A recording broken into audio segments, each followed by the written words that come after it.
I want you to close your eyes for a second and just picture a specific moment in time. The date is August 1st, 1969. We're in Baghdad. Hmm. And the summer heat is just absolutely crushing. Hmm. You know, that heavy, dry, oppressive heat that kind of radiates off the Tigris. The whole world feels like it's balancing on the edge of a knife. Well, it really was. I mean, think Yeah. about the context. Exactly. The Apollo 11 astronauts have just gotten back from the moon a few days before this. There's this feeling that the impossible is suddenly possible. And at the same time, the Cold War is at its peak. Mm-hmm. Technology is accelerating at a rate that is, well, frankly, terrifying for most people. It's this clash, right, You know, between the ancient world and what they were calling the atomic age. And right in the middle of this swirling atmosphere, in a quiet room somewhere in Baghdad, a philosopher named Abdul-Jabbar Al-Wa'ili is sitting at a desk. I mean, he's writing. He's writing a manifesto.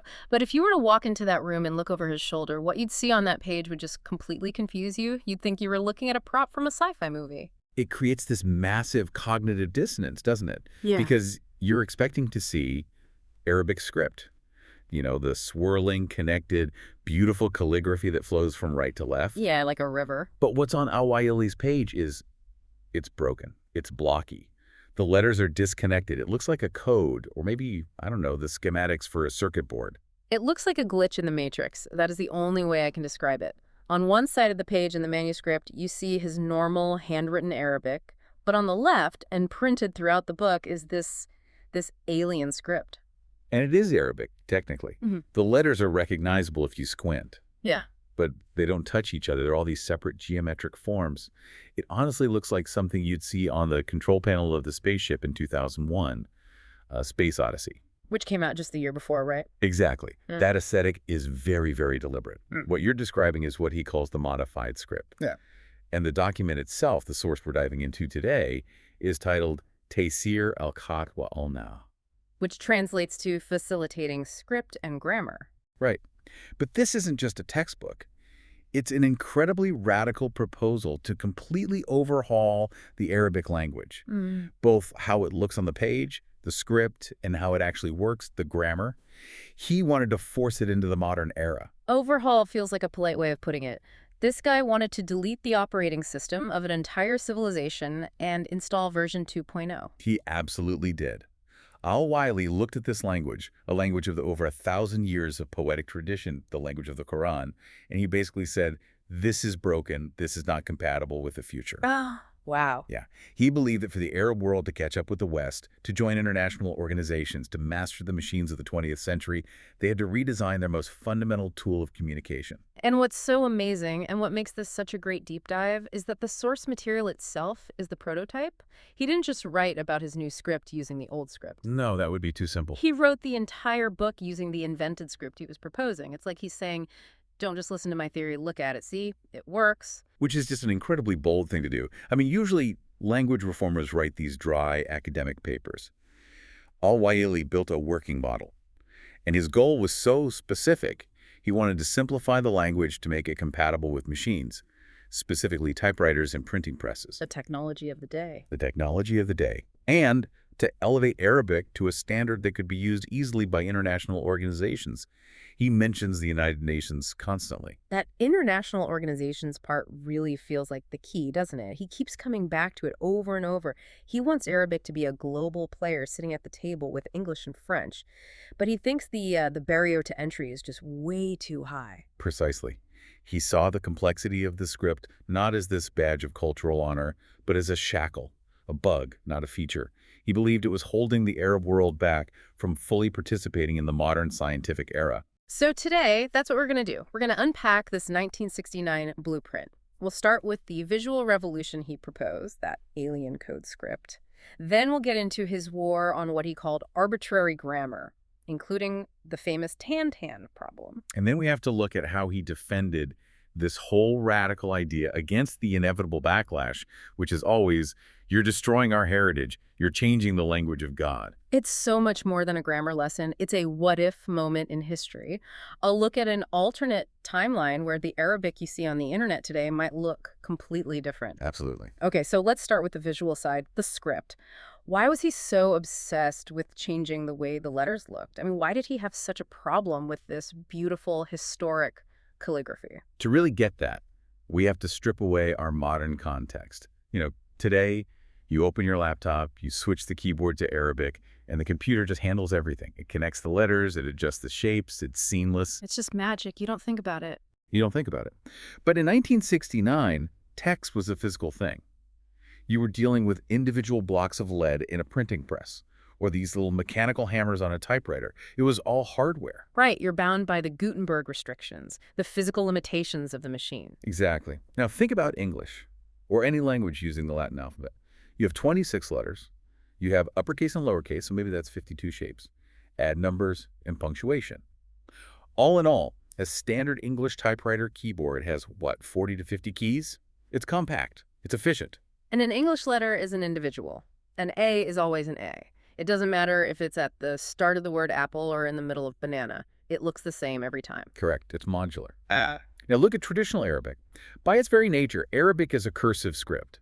The letters are designed to flow into one another, to connect. This means that a single letter actually changes its physical shape depending on where it sits in a word. Okay, let's break that down with an example. Give us a concrete one. Let's take the letter Bay. It's the equivalent of our letter B. If the letter Bay is at the very beginning of a word, it looks like a small vertical tooth with a dot underneath it, and is open on the left to connect to the next letter. Okay. If it's in the middle of a word, it's basically just a little horizontal bridge connecting the letter before and the letter after with that same dot underneath. So the shape is totally different. Completely different. Now, if it's at the end of a word, it looks like a long, flat boat with a dot under it. And if it's standing all by itself, completely isolated, it looks like a slightly different, more rounded boat. So just from a purely visual shape-based perspective, that is 4 different drawings for the single sound B. That's 4 distinct physical lead blocks that a printer would need to have in his tray, ready to go. Now, multiply that complexity by the 28 letters of the alphabet, and then you have to add the ligatures. Ligatures, what are those? Ligatures are special combinations where 2 letters merge together to form a completely unique new shape. The most famous one is lam alif. The shape of the letter lam, followed by the letter alif, looks nothing like a lamb sitting next to an aleph.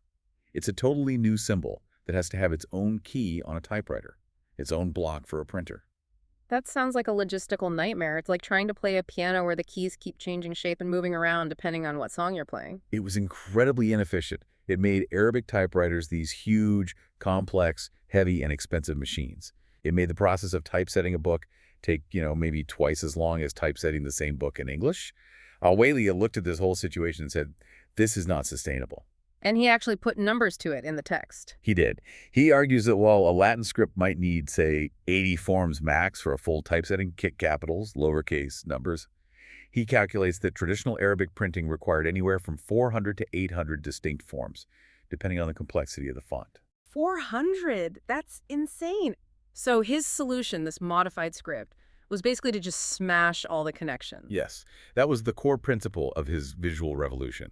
Standardization. One letter, one shape. Full stop. It doesn't matter if it's the first letter of a sentence or the last letter of a paragraph. The letter Jim is always just Jim.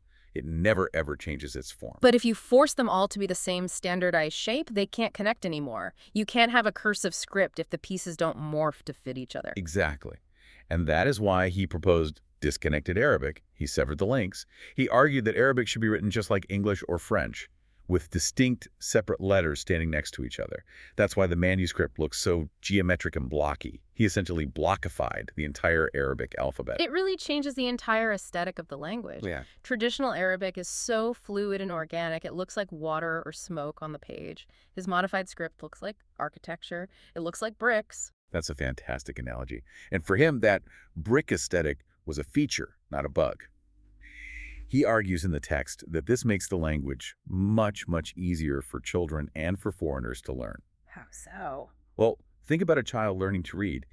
In the traditional system, they have to memorize that this shape is a ta, but then this totally different looking shape is also a ta, just because it's in the middle of a word. It's a huge cognitive overload. In Al-Waily's system, you learn the 28 shapes of the alphabet once, and you're done. He effectively treats the alphabet like a set of Legos. Every piece is identical every time you pick it up. Exactly. And he didn't stop there. He also attacked what he called the diacritic nightmare. That sounds like the name of a heavy metal band. But we're talking about the tashkil, right? The little dots and dashes. Correct. In Arabic, the short vowels The sounds for A, I, and U aren't usually written as full letters in the text. They're represented by these little marks that float above or below the consonant. A little dash above the letter for an A sound, a dash below for an I sound, a tiny loop for a U sound. Which creates a vertical problem for a machine. A huge vertical problem. He called it printing chaos. Imagine a typewriter. You type the letter, then you have to either backspace or use a special dead key to go back and float a tiny mark above it. It's slow, it's prone to error, the ink smudges, and it makes the line of text uneven. It requires the reader's eye to constantly jump up and down. So what was his fix for that? Linearization. He wanted to integrate the vowels into the main line of the text, or at least standardize them so they didn't require these complex vertical stackings. He wanted the text to flow horizontally only, right to left, of course, but a single, clean, horizontal flow. No more jumping up and down. You know, it's interesting because looking at the images from the source material, the script he invented, it's actually legible. I mean, if you know Arabic, you can read it. It takes a second for your brain to adjust. It's like reading a really weird font, but all the information is there. It is. He didn't invent new symbols out of thin air. He just took the skeleton of the existing letters and standardized them into their isolated forms. And he argues that this simple act reduces the number of typographic forms from those hundreds we talked about down to about 30 or 40, basically the same number as English or French. And he justifies this by looking at other countries. He does. He brings up the point that other nations modernize their scripts. He mentions Russia. He mentions Germany. He says, look at how they simplified things to accommodate the printing press and the new age. He was essentially asking, why are we clinging to a calligraphy tradition from the Middle Ages when we're trying to build modern states in the atomic age? It's the classic form versus function debate. And he is choosing function, 100% function. But he doesn't just stop at the shapes of the letters. I mean, that's just the surface level. He goes deeper, he goes after the grammar. And this is where I feel like he probably made some serious enemies. Oh, absolutely. Modifying the script is one thing. That's controversial.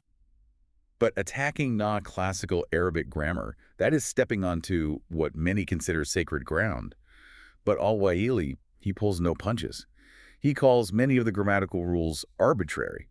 He argues that they don't actually help convey meaning, they just act as these gatekeepers to confuse people and make them feel insecure. He tells this great story in the text, the Tan anecdote. I laughed when I read this because I feel like we've all been in that position in a foreign language class. Can you break that down for us? It's a very relatable story, but it's also deeply tragic if you think about what it represents. He describes observing an educated Arab man trying to speak formal Arabic in a public setting. And the man is trying to say a sentence, but he gets stuck on the case ending of a word. This is the IRAB, right? The changing sounds at the end of nouns. Yes, exactly. In formal Arabic, the vowel sound at the end of a word changes. N, in, depending on its grammatical role in this sentence. Is it the subject? Is it the object? Is it coming after a preposition? You have to do this mental calculus instantly while you're speaking. So this poor man is trying to say a word, and he keeps correcting himself, going, tin, wait, 10. He's short-circuiting. He's literally buffering in real life. He is. And eventually the man just gives up. He stops speaking, completely humiliated. And Al-Waili's point is this. The meaning of the word didn't change at all, whether he said tan or tin. Everyone in the room knew exactly what he was talking about. That little suffix added zero value to the communication, but it caused 100% of the anxiety. So Al-Waily just asks, why do we keep these tan rules if they're just obstacles to communication? He calls them arbitrary rules. Yeah. And he has a few other examples to back this up. There's the story about the teacher. The one who taught for 25 years. Yes. He mentions a teacher who had been teaching the Arabic language for a quarter of a century, a lifetime dedicated to the subject. And Al-Waily says he saw an article written by the same teacher that was only 30 lines long, and it still contained grammatical errors. Wow. And his argument is just devastatingly simple. If a professional who has dedicated his entire life to this subject can't get it 100% right, then the system itself is broken. It's not a user error, it's a design flaw. That is a scathing critique. It's like saying if the master mechanic can't drive the car without stalling, the car is broken. And then he brings in the diplomat, the Pakistani diplomat in Italy. This was all about comparing efficiency. He tells the story of a Pakistani diplomat who moved to Italy. Within 2 years, this diplomat was completely fluent in Italian. He could read the newspapers, write reports, speak about politics, total master. But this same diplomat, despite coming from a Muslim background where he would have been exposed to the Quran, and despite his parents being scholars, he struggled immensely with Arabic his whole life. Al-Waily uses this to contrast the Latin system Italian with the Arabic system.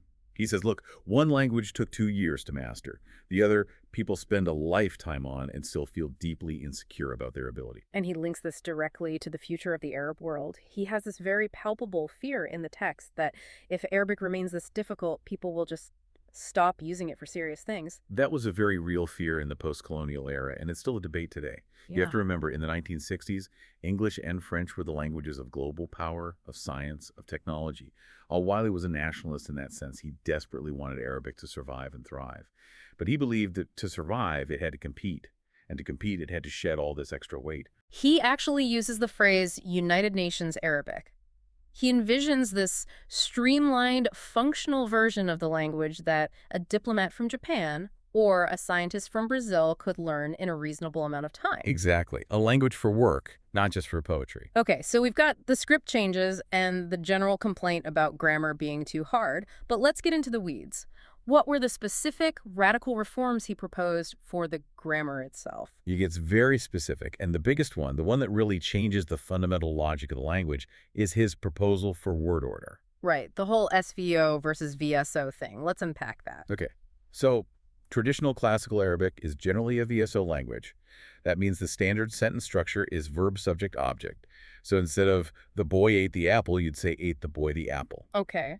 But, and this is the key, it's incredibly flexible. You can switch the words around for poetic effect or emphasis. You can say the apple ate the boy or the boy the apple ate. Wait a minute. If I say the apple ate the boy, doesn't that mean the apple is now the monster? In English, yes.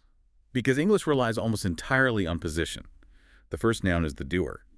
But in Arabic, those case endings, those tan-tan sounds we just talked about, act as invisible tags. They tell you who is doing the eating and what is being eaten, regardless of where they are in the sentence. Ah, okay. So you can put the word for apple first, but if you put the object tag sound on the end of it, the listener knows, okay, the apple is the thing being eaten, even though it came first. It's like every word is wearing a little name tag that says, hello, I'm the subject, or hello, I'm the object. That's a perfect way to put it. But those tags are the hard part. That's what causes the tan-tan anxiety. You have to know all the grammar rules perfectly to apply the right tag in real time. So Al-Waily says, forget it, let's just use position. Let's adopt the English model. Subject, verb, object. SVO. A strict subject, verb, object order. The boy eats the apple. He argues that if you enforce that strict order, you don't need the case endings anymore. You know boy is the subject because it came first. The position tells you the meaning. So he wants to just delete the case endings entirely, just wipe them out of the language. Yes, just get rid of them. He argues that context clarifies the meaning 99% of the time anyway. He wants to strip the words naked, essentially. Remove the whole system of IRAB and just rely on a fixed word order. This is a massive, massive shift. Yeah. It turns Arabic into a much more analytical language, structurally a lot more like English. That's huge. It kills the poetic flexibility, but it solves the difficulty problem almost instantly. Okay, what about the numbers? I saw a whole section where he was really complaining about numbers. Oh, the numbers. He calls it the numbers headache. And honestly, anyone who has ever formally studied Arabic knows this pain all too well. The rules for numbers are notoriously, famously complex. Give us a breakdown. Why is it such a headache? Okay, brace yourself. So the numbers 1 and 2, they're simple. They match the gender of the noun they're describing. If you have one boy, the word for one is masculine. Easy enough. Seems logical so far. But the numbers 3 through 10 take the opposite gender of the noun. Wait, what? You're kidding? I am not. If you want to say 3 cars, and the word for car is feminine in Arabic, you have to use the masculine word for 3.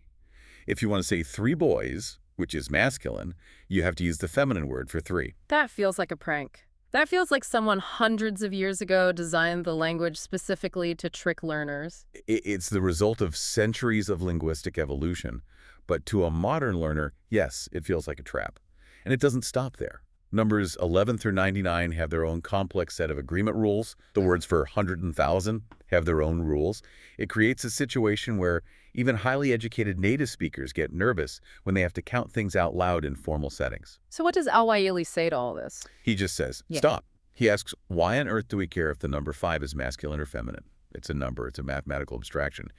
His proposal is simple. Just use the numeral, the symbol 5. Or use a single standardized pronunciation that doesn't change based on the thing you're counting. Just 5 cars, 5 boys, 5 girls. Done. Exactly. He wants to treat numbers as mathematical concepts, not as grammatical puzzles. And, speaking of numbers, there is this beautiful little moment in the text where he talks about the concept of zero. Yes. The Indian numerals, as he calls them. He defends the numerals that Arabs use, which we call Eastern Arabic numerals. And he specifically praises the little dot that represents zero. He calls it the most beautiful point in the script. I love that. It's this rare moment of poetic appreciation in an otherwise very utilitarian manifesto. He loves the clarity of it. He loves that a single perfect point can represent the profound concept of nothingness. He's utilitarian, but he still has an eye for elegant design. Okay, another one of his specific reforms, the Hamza, that little glottal stop sound. Ah, the Hamza. The Hamza is a notorious shapeshifter. It's the sound you make in the middle of the English word uh-oh. In Arabic writing, the Hamza is sort of homeless. Sometimes it sits on top of an alif, sometimes on a wa, sometimes on a ya, and sometimes it just sits by itself on the line. And there are rules for where it sits. Oh, there are incredibly complex rules for which chair, as they call it, the Hamza, sits on. It depends on the vowel sound that's on the Hamza itself, and also the vowel sound on the letter that came right before it. It's a little algorithm you have to run in your head every single time you write a word with a Hamza in it. Let me guess what Al-Waily says. He says, it's a letter. Give it one shape. Just treat it like a ba or a ta. Stop making it ride on other letters. Give it its own house. It seems like his entire philosophy, his unifying theory is stop making things depend on other things. Stop making the letter's shape depend on its position. Stop making the numbers gender depend on the noun's gender. Stop making the Hamza's chair depend on the vowels. Make everything independent and modular. Modular, that is the perfect word for it. He wanted to modularize the entire language, which makes perfect sense for the machine age he was living in. Machines love modularity. They hate context dependency. If you look at computer code, you want modular functions that do one thing and do it reliably. He wanted to apply that same engineering logic to human speech. Now, this brings us to the Latinization debate, because clearly he's borrowing a lot of this logic from Latin-based scripts like English, French, and so on. Why didn't he just go all the way and say, hey, everyone, let's just write Arabic using English letters? And that is a crucial distinction to make, because there were people calling for exactly that. He even mentions the famous Lebanese poet Said Aqwal, who was a major proponent of writing Arabic in Latin letters. He even published books written in this Latinized Arabic. And of course, Turkey had already done it. Turkey had done it a few decades earlier under Ataturk. They switched from the Arabic script to a modified Latin script almost overnight. So the precedent was absolutely there. It wasn't a completely crazy idea in that era. So why did Al-Waily reject it? He wants this very careful middle path.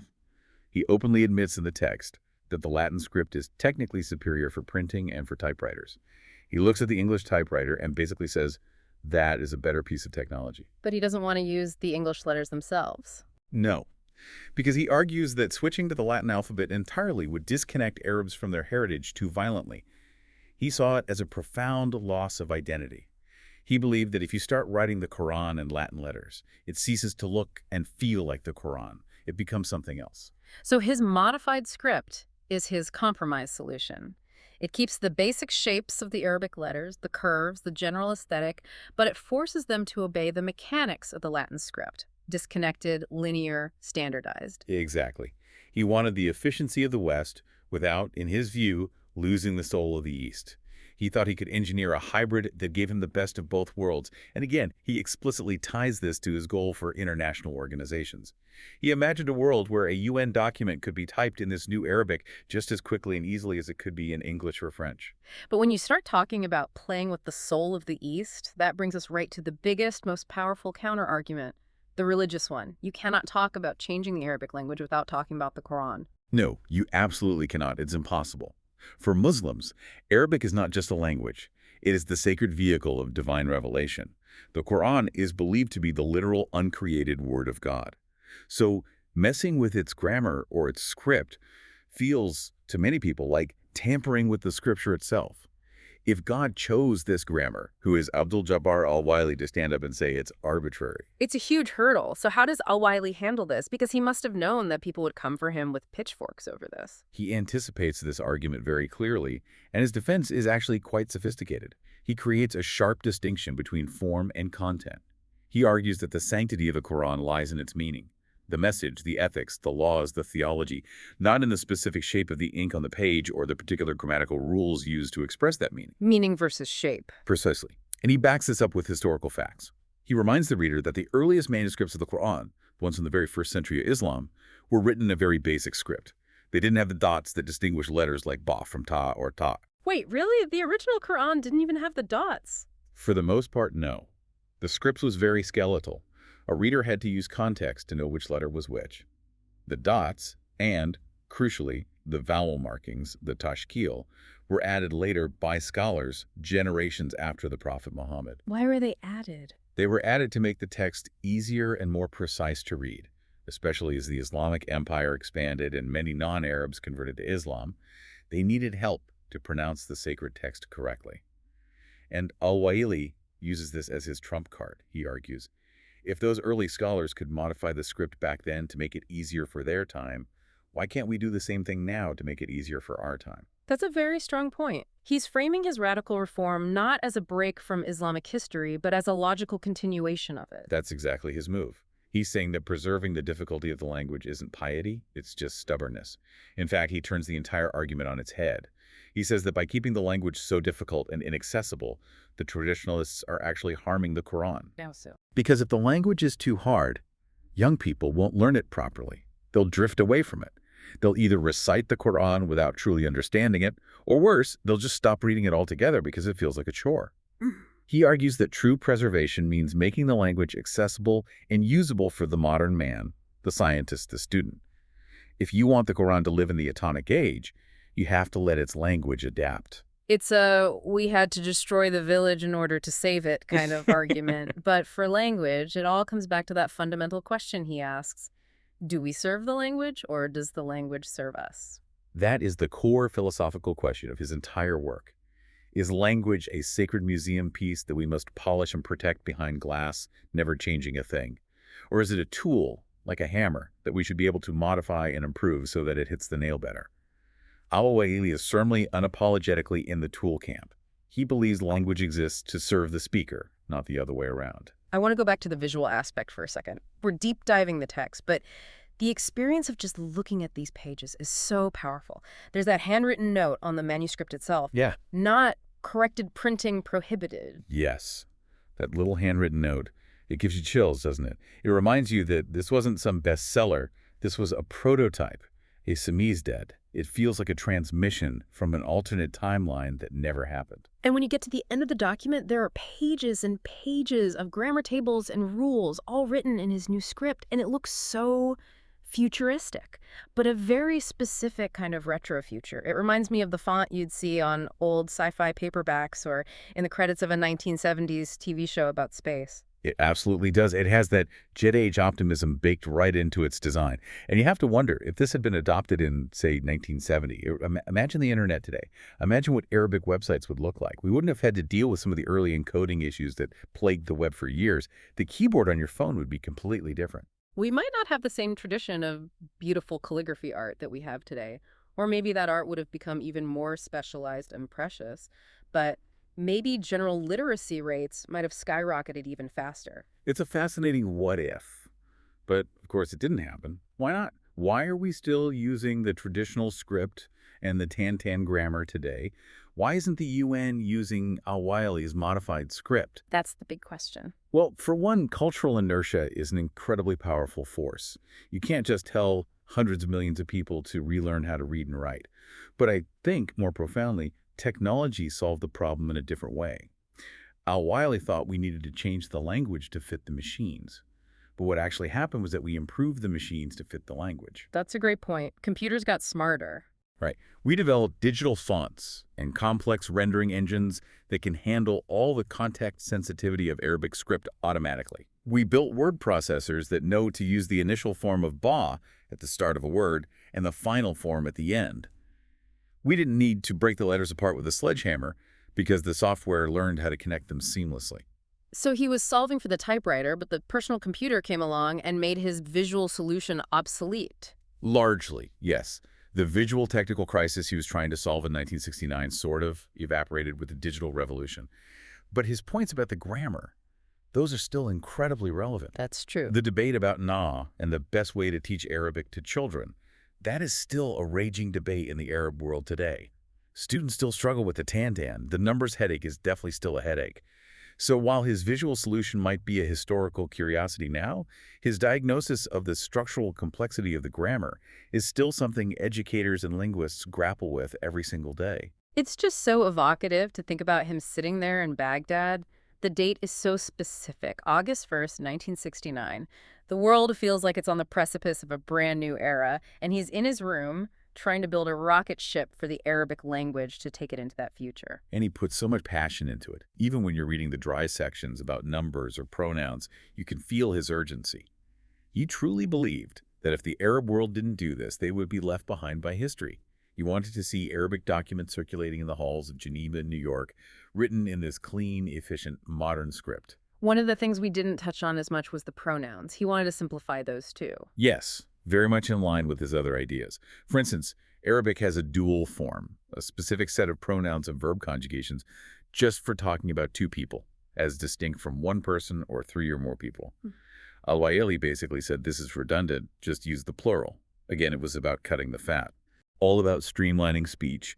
He also mentions merging the masculine and feminine plural forms in certain contexts. Everything was geared towards efficiency. He wanted a language that moved at the speed of thought, not one that constantly had to stop and stumble over complex gender and number agreement rules. It's a ruthless kind of efficiency. But I have to ask you, as an expert who studies this, when you look at his invented script, do you think it has any soul? Or is it just a code? That's a very subjective question, of course. But for me, it looks like an engineering diagram. And I mean that as a compliment. It has a certain brutalist beauty to it. Brutalist architecture, big, honest, concrete blocks, all about function, very imposing. This script is the brutalism of typography. I love that description, brutalist typography. It's not pretty in the way a flowing river or a flower is pretty, but it's pretty in the way a well-designed engine part is. It has an integrity to its logic. You can see the purpose in every line. And the fact that he paused in the middle of all this ruthless functionalism to call the dot of the zero the most beautiful point, that suggests he really did find beauty in pure function. He did. And I think that's the ultimate takeaway here. He wasn't trying to destroy Arabic. In his own mind, he was trying to save it by transforming it into something indestructible, something that could withstand the immense pressures of the modern world. He failed, obviously. We don't write in block letters today. That the questions he dared to ask are still haunting the halls of academia and education ministries across the Arabic-speaking world. It's a powerful reminder that languages aren't static things that exist in nature. They are choices. We choose collectively every single day to keep the rules the way they are. We choose the tan-tan, we choose the shape-shifting letters, because for better or worse, they mean something to us. Exactly. Exactly. We choose the inefficiency because that inefficiency holds our culture, our history, and our identity. Al-Waily offered a trade. Give up some of that identity for maximum efficiency. And the Arab world implicitly over the last 50 years has said, no thanks, we'll keep the struggle. We'll keep the struggle. That's a really powerful way to put it. Before we wrap up, I want to leave our listeners with a final thought. If you could redesign English, or whatever language you speak, would you? Would you get rid of all the weird spelling rules? Would you finally fix though, through, and tough? Or would you, in the end, miss the beautiful messiness of it all? It's the old principle of Chesterton's fence. Before you tear down a fence, you should take a good long moment to figure out why it was put there in the first place. Al-Waily wanted to tear down the fences of Arabic grammar. Maybe he was right. Or maybe those fences are what hold the entire garden together. And with that image of the philosopher in Baghdad typing out his new alphabet one geometric letter at a time, we're going to sign off. This has been The Deep Dive. Thanks for listening. Thank you.